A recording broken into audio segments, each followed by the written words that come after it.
جلال پور پیروالا میں محرم الحرام کے حوالے سے انتظامیہ کی جانب سے تیاریوں کا کام زور و شور سے جاری ہے، جس کے باعث ڈی ایس پی محمد ارشاد جوئیہ اور دیگر انتظامیہ کے ہمراہ اسٹیٹ کمشنر غلام سرور نے محرم روٹ، مرکزی امام بارگاہ سمیت اہم مقامات محلہ سمیجہ والا، خواجگاں اور چوک اہل حدیث کا وزٹ کیا اور روڈز پر جاری ریپیرنگ کے کام اور صفائی ستھرائی سمیت سیکورٹی کے معاملات کا جائزہ لیا۔ اس موقع پر اسٹیٹ کمشنر کا کہنا تھا کہ روڈز پر جاری انتظامات کا کام 3 روز میں مکمل کر لیا جائے گا اور جلوس کے لیے تمام سہولیات فراہمی کو یقینی بنایا جائے گا،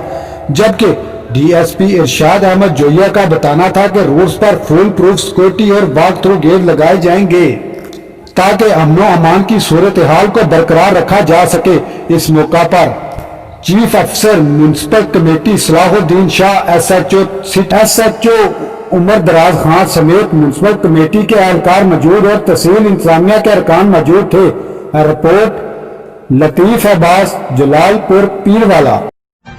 ہر لمحہ ہر خبر شان سے